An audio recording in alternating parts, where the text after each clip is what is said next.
Today's the day. Today's the day that I can finally show those two other idiots who the real head of this triad is. That ashy-winged bug and that drippy pile of chewing tobacco think they can cut me out? They've been pushing my buttons for far too long. Well, guess what, motherfuckers? You don't own me. You don't own my streets. We run this place together. This is the Twilight Triad, not the Twilight fucking 2. You want to try to push me out? You got another thing coming. Either we're equals, or we ain't nothing. And if we ain't nothing, then the bets are off. Once I get finished with this job, neither one of those bastards will even think about stepping up to my door without respect. This job, it's big. We're talking moolah like you wouldn't believe. The kind of bank that buys the highest seat at any table. Those two don't respect me? That's fine. Let them find out just what the invisible man is capable of. Then we'll see who's looking down on who. So, we get the wheels rolling tonight. We get the rock loaded up, and we bump off anyone who says otherwise. We deliver, the rube pays, and then we start stomping teeth. Get seaweed in the bugs' noses off my turf. Put them back where they belong. I'm making a comeback. Those two-bit knuckleheads ain't gonna see this coming. The Mark. He's acting like a real butter and egg man here. He's a weird one, that's for sure. Some kind of spiritual kook or something.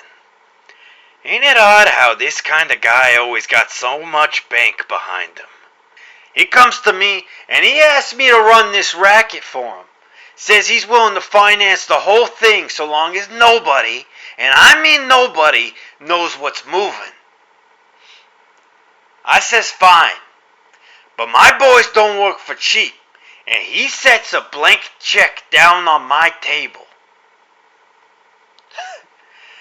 What's a guy to say to that kind of offer? So I start asking for details. And he pulls this mysterious mumbo-jumbo. You only need to know where it is and where it's going. What a yabo. But he assures me it's an easy job. All I could get out of him was this. The boys will be moving some kind of big rock. Lifting it from some archaeological dig, apparently. My guess is it's some kind of ancient Egyptian statue or something. Some kind of stuff that museums want and private collectors would kill for. Frankly, I couldn't give a rat's ass about what it actually is, so long as we see eye to eye and the creepy sucker paying for this delivers on his part of the deal. The pickup is smash and grab. Nothing too unfamiliar. Anyone that wants to get in the way is expendable. That's the kind of drift he's putting down. Now, I tell him my boys can make men in the mulch any day. But what kind of rock is so important that you're willing to dig graves for it? And this mug? He waves me off.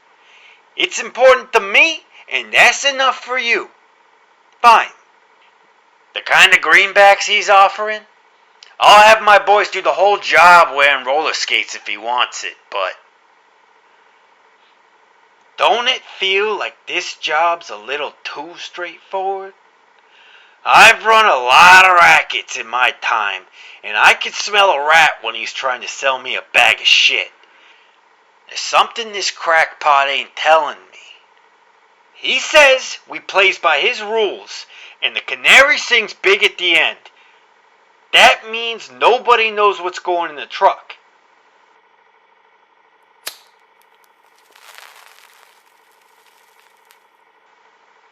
But maybe it wouldn't hurt to take a peek behind the curtain.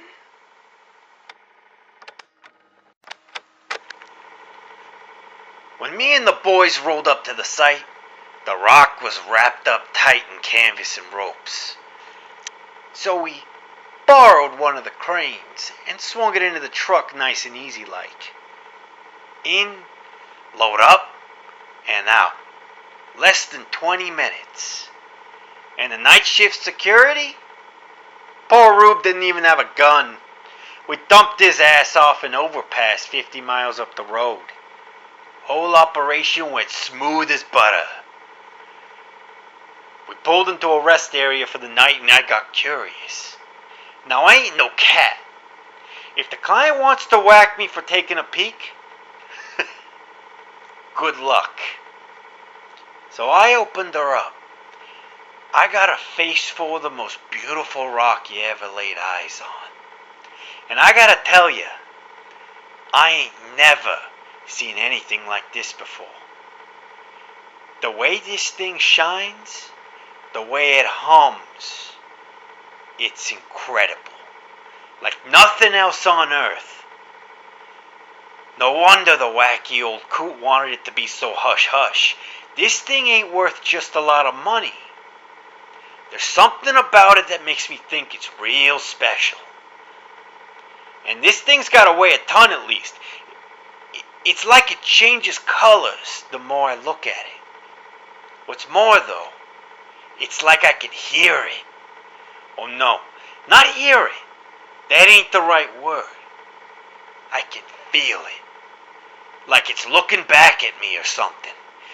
I can't put my finger on why, but something tells me this thing's got some kind of power in it. Like having it might be more important than selling it. So I'm making an executive decision. In the morning, I'm telling the boys we're changing direction, and we're taking this pretty thing for ourselves. After all, what's the crazy old man gonna do? Come after the Triad? He'll see what happens if he tries. And fuck his money anyway. The way this thing talks, it's gonna make me filthy rich without his pocketbook. The priority is shifted. This baby belongs to the invisible man now.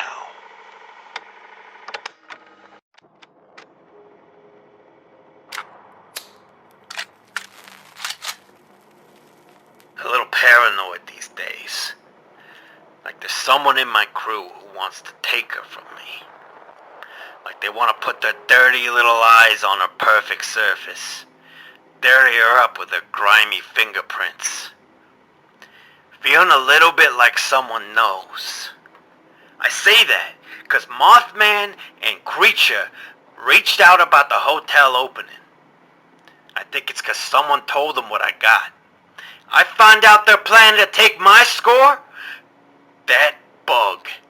I'll burn his ass out like the bulb junkie he is. And seaweed? I'll send that slimy bastard back to his lagoon with a new pair of cement shoes. They're officially off the invite list for the grand opening. It's been a few weeks since I got her to the hotel. Hid her away where nobody can see. Couldn't risk anyone knowing where she was, or what she was. So I bumped off the chumps that helped bring her in. Nobody has the keys to her room outside of me, and nobody can see me going in or out anyway. So why does it feel like someone's trying to pull one over on me? I don't know how. I don't know who. But the fact of the matter is, I gotta be on higher guard. Nobody else can look at her. No one can hear her sing. That's reserved for the big G's. Numero uno only. She's been creeping into my thoughts at night. Telling me secrets.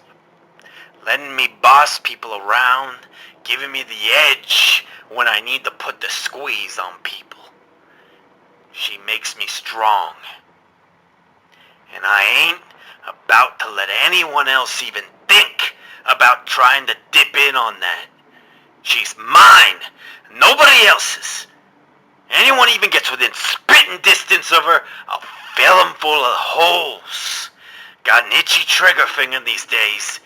If there's a rat in my crew, And there's definitely a goddamn rat in my crew. I'll sniff them out and exterminate them.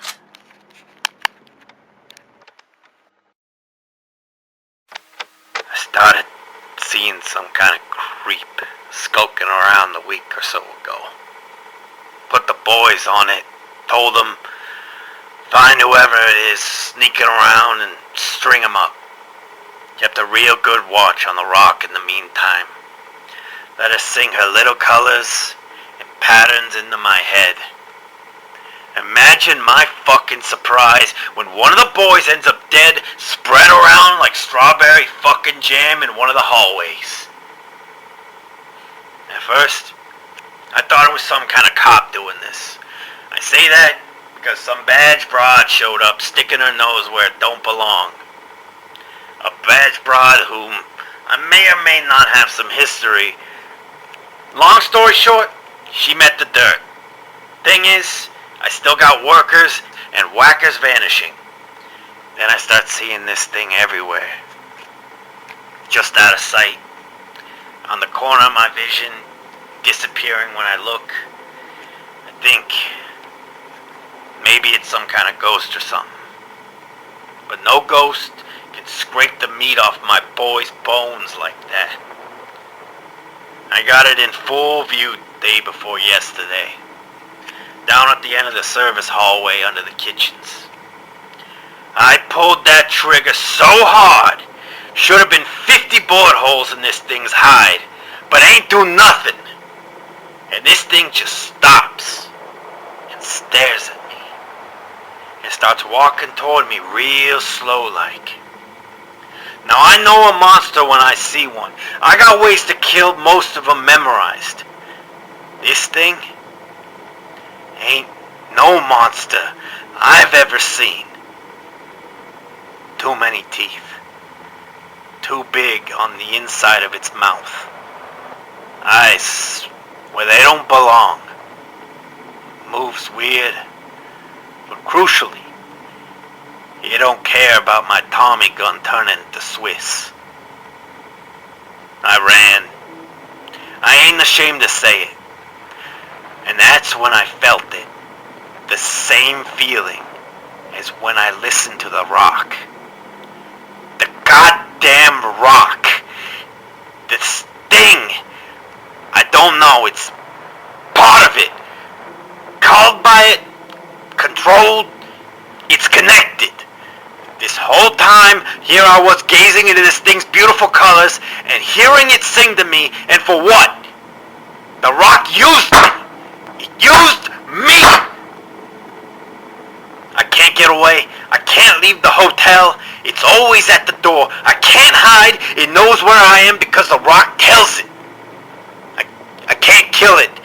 Nothing fucking works. My goose is cooked. Fuck!